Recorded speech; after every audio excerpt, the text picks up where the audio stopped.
Hello, and welcome to Marketplace, brought to you by Art of Skincare. Art of Skincare, the company that brings out the beauty in you. I am Charles Ngobeni. On Marketplace, we aim to empower, encourage, and equip you with the right tools that you need for you to move closer to achieving your entrepreneurial dreams. Each week, we bring you insights from experts in different fields of business, from men and women of faith, but also from different people in all walks of life.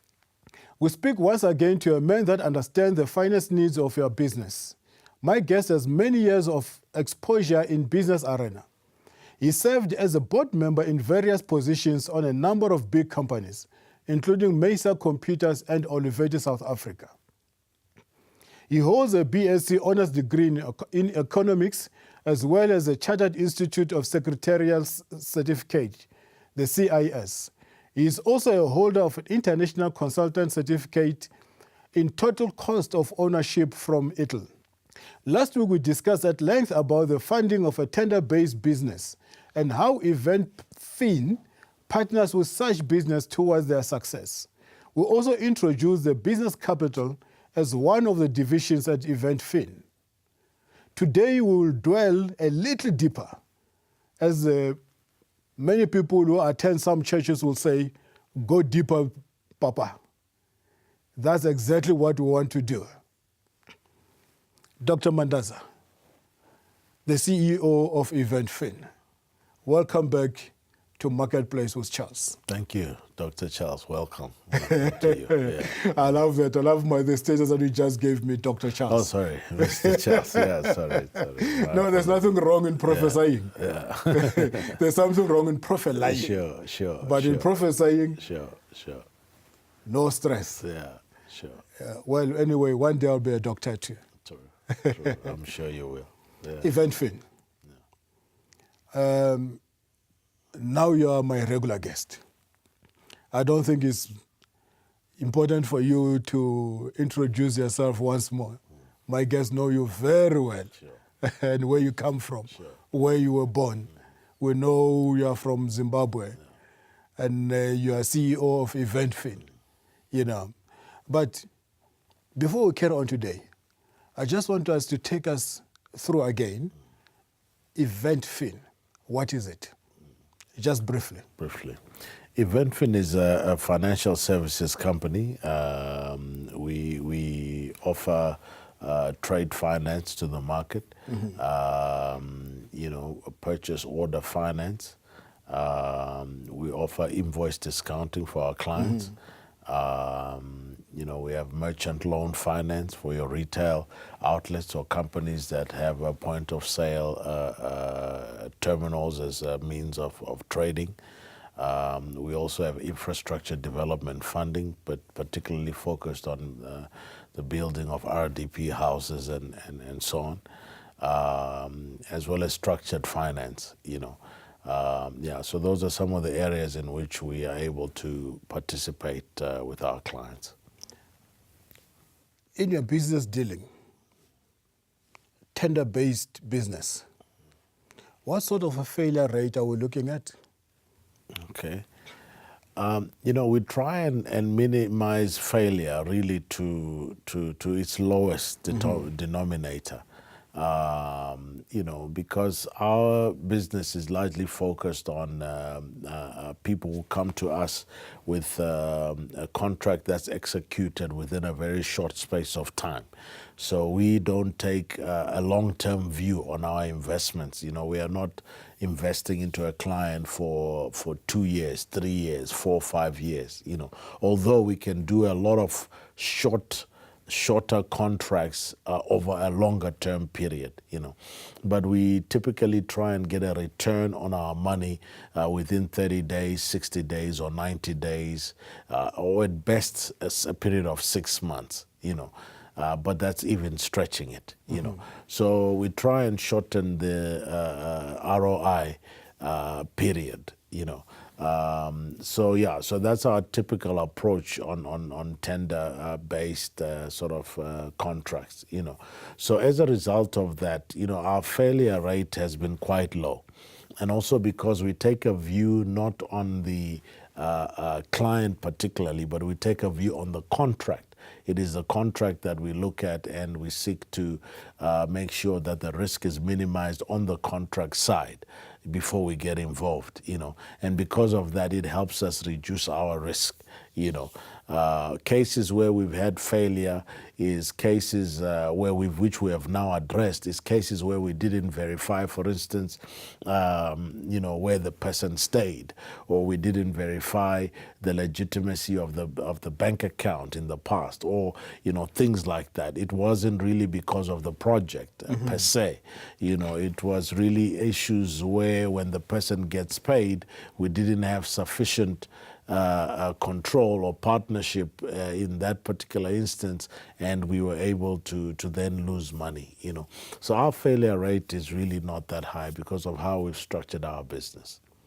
I think we have said a mouthful in the last 2 episodes on tender capital. Maybe this is the right time now to introduce another leg of EventFin, the business capital. Right. So on the business capital side, typically the contracts that come to us are very of a varied nature. We have people that come with contracts to us from a manufacturing background, some from a retail background, some from a telecoms background, some from a healthcare background, etc. So the areas are very diverse. And because of that, the business capital side is where we look at innovative solutions on how to actually finance our clients.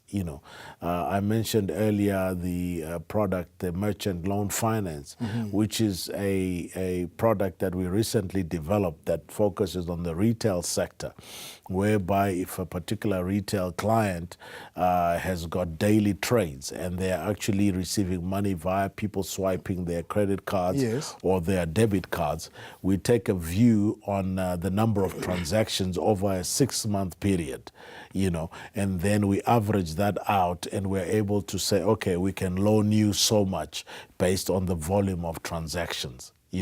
So we have all these kinds of different ideas that we look at. So the business capital side is really more an innovative financing solution, structured finance, and looking at ways in which we can meet our clients' needs without being limited to a tender sort of based environment. So all you are saying is that if I've got a credit card machine in my business, you are able to assist me. Yes. Based on the transaction. Yes. If you do have a credit card machine or point of sale machine, we are able to look at that. As long as you have sufficient volumes coming in, or that we can assess over the last 6 months. So typically what we ask for when a client comes to us with that, we ask for a 6-month merchant statement. A merchant statement basically gives you all the transactions that have gone through that point of sale terminal over that period. And then we look at and assess that, and then we take a view on how much we are willing to lend to that particular company. Will I call that the retailer's cash client, or is a retailer's cash client something else? Well, cash obviously being in the sense of it coming via a card, yes. So it would not be cash typically as in the paper, because if it is paper, then we can't measure or confirm those transactions, And also we do not have leeway on actually managing and controlling that cash flow. And the reason why a point of sale becomes easier for us to finance, again, is because it goes through a bank. You see, whereas cash goes into a till, which then goes home or goes wherever. If it finds the boot of my car. The boot of the car, and then we do not have control of that. So we look at the point of sale because those funds are going into a bank account. What about professionals? Do you sometimes look into them? And what are their needs, if you do? Okay, when you talk of professionals, you're referring to doctors and Yes. lawyers, etc. We would look at them, except that it is a little bit difficult, and I'll explain why. Because when you look at a doctor, for instance, it's very difficult to measure whether he's going to have a successful day tomorrow or not. He could borrow money today, and then tomorrow no clients walk into his practice. So it becomes a little bit tricky in that particular instance. Same thing with a lawyer. You do not have a definite transaction there, so it becomes very tricky to look at that. But there are cases which we would look at, and each case is different. And so we don't turn away deals until we've looked at them, So yes, the deals can come through and we'll assess it. And if we can't, we'll tell you very quickly if we can or we can't. When you look at the doctors and the lawyers, as far as I'm concerned, these two groups of people should be multi-billionaires as we're speaking today. But I'll tell you their downfall, which most of them are not aware.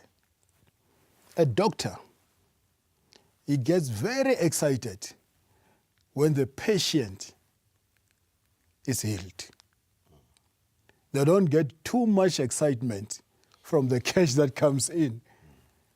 Their satisfaction comes from the person being healed. The lawyers, the same thing. They get excited. They get fulfillment when they win a case for you. But are they able to trace their money, their payment? That's another thing. True. And as far as I'm concerned, all doctors and all lawyers, if they had great bookkeepers, if they had great accountants behind them, they will make more money. You go to a doctor today, he checks you, he gives you the script, he claims from your medical aid, only to find that the funds have been exhausted. I can guarantee you, 99% of the doctors, if the funds are exhausted, they don't even come back to you. They leave you like that. That's what I'm saying. These are the two groups of people who should be multi-billionaires, and they are owed a lot of money. And unfortunately, you visit a doctor, it will be himself as a professional, and a lady or a gentleman sitting behind the computer at the reception area, who sometimes they even hardly have a matric. They don't even have skills, necessary to do follow-ups on the payments. And that's where we lose a lot of money. Yeah, absolutely. Talk about professionals. Yeah, absolutely. That's their downside.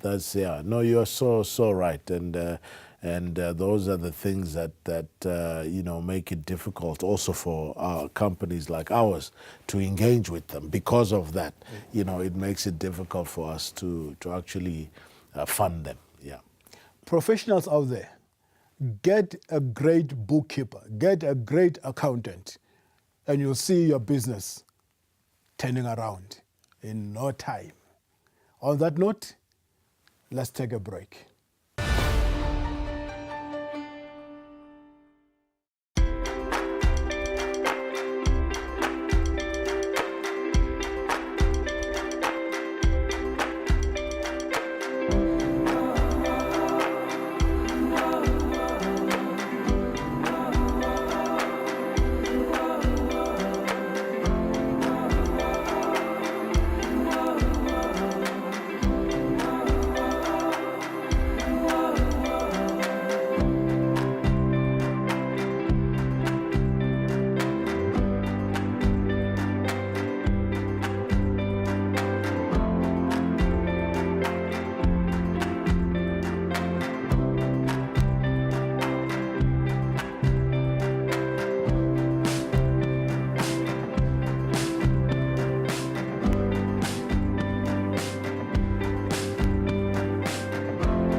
Welcome back to Marketplace with Charles.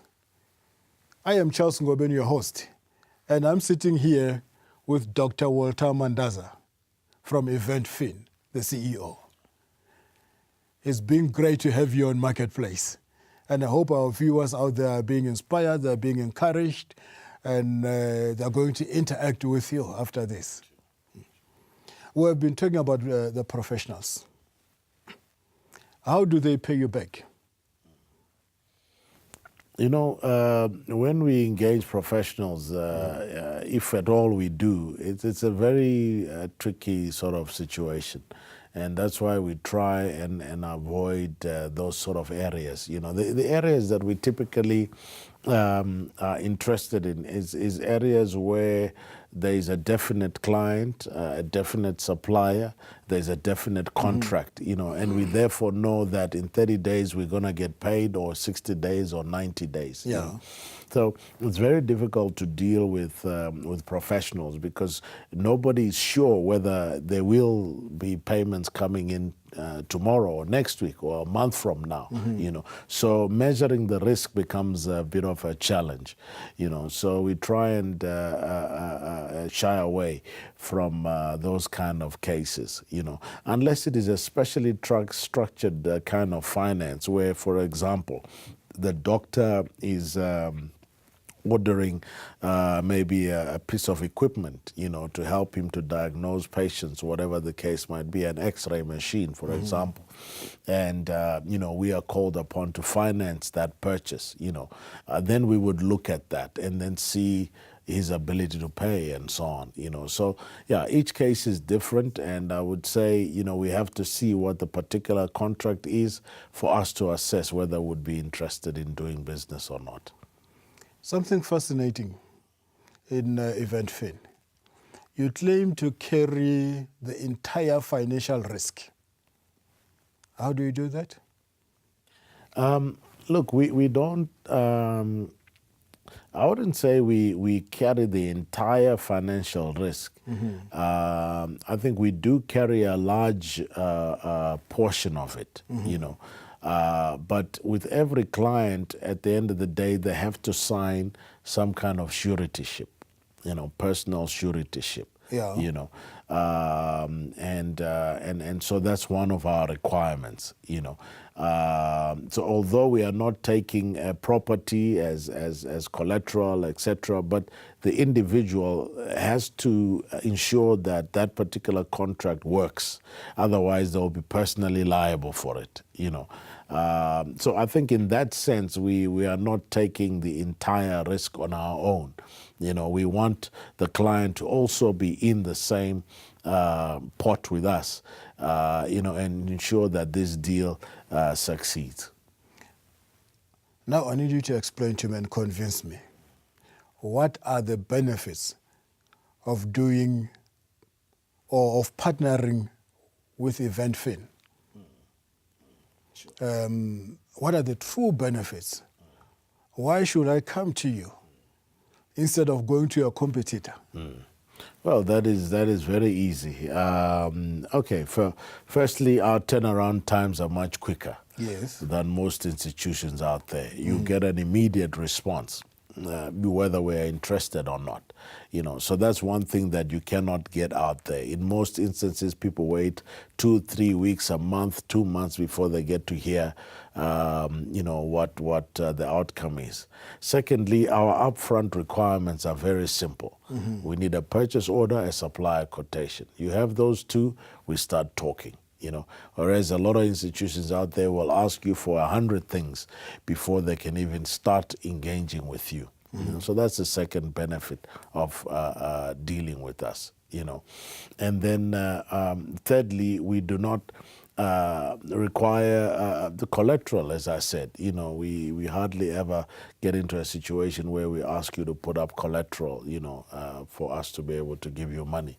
We take a view on the contract itself. You know? In fact, getting a collateral could be a challenge, but other being a challenge, it takes time to, you say you have got a bond, you're using your house as a collateral, it takes time to have it registered. Yes. As a collateral. Absolutely. Because they don't even pay They don't make a payout Sure. before the bond is registered Sure. over the collateral. Absolutely, that is it. So it's very clear. We don't have those kind of delays because we are aware that our clients want speed of execution, and they have a client that is waiting for them to deliver. So that's the third benefit. And then lastly, our interest rates are very reasonable. In comparatively speaking. So we are not charging an arm and a leg like what others would, and a toe as well. So yeah, so I think those are some of the basic benefits that we offer, and we believe we are well positioned, to have South Africa know about us and come to us and to help develop this nation, develop entrepreneurs in South Africa, black economic empowerment. There's a particular focus, and grow with entrepreneurs that are ready to do business. You're talking of South Africa. Don't you go and do business outside the borders of South Africa?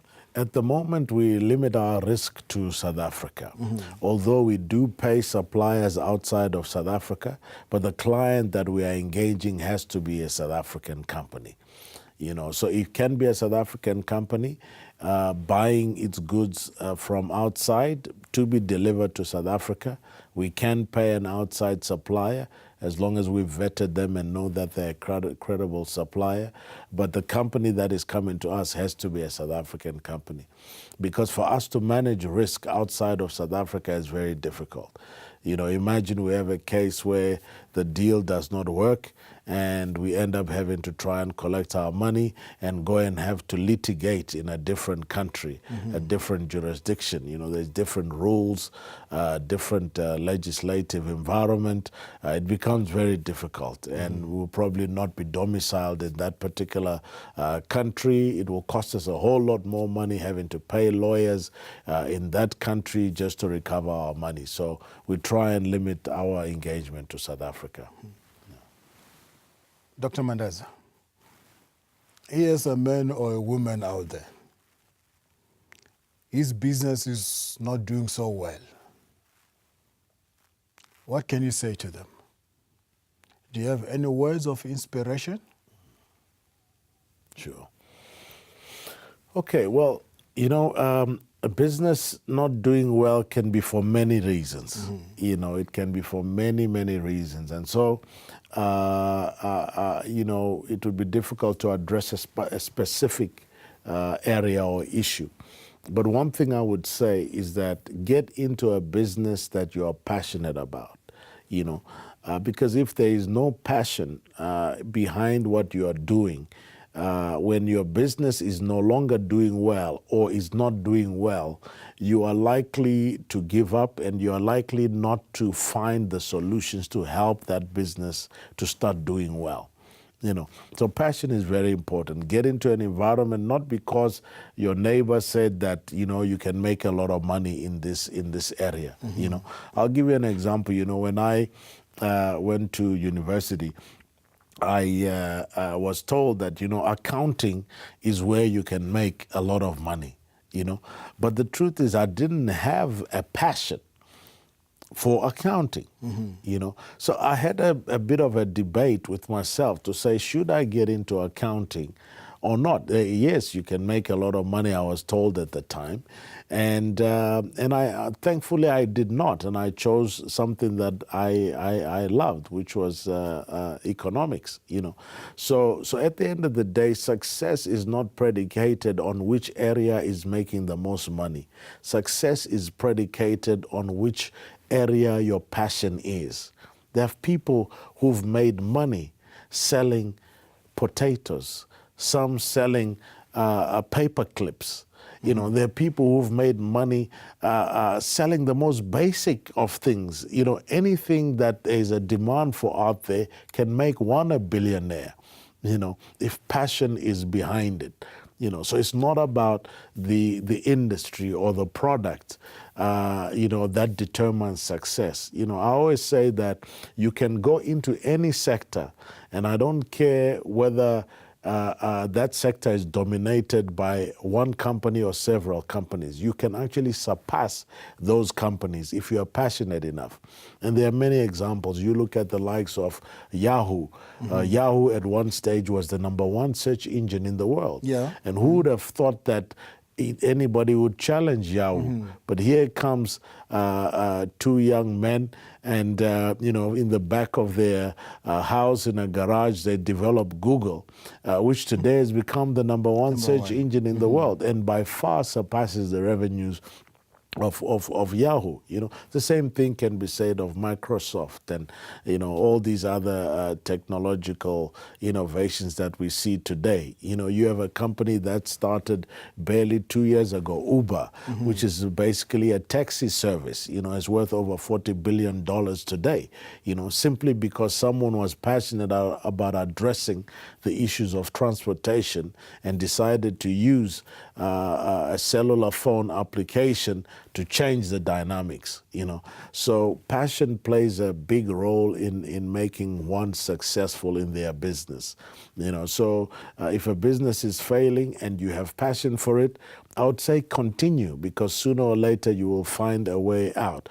But if it's failing and you have no passion for it, I would say get out, find something that you're passionate about. The same thing can be said about you. If the two young men at the backyard can do it, can start Google, you can also do it too. And if Dr. Mandaza can do it, you can do it too. Dr. Mandaza, thank you for your inspirational words, and thank you for joining us on Marketplace with Charles. It's my pleasure. We enjoyed having you for the past 3 weeks now. If someone wants to get hold of you, if someone needs some help, how do they get in touch with you?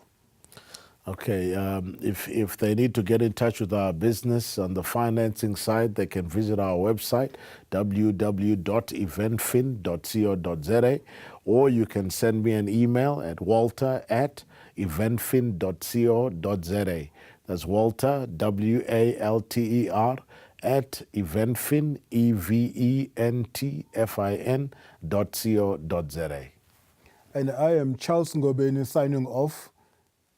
I'm also available. You can get hold of me at www.charlesngobeni.com or on Instagram, Charles_Ngobeni.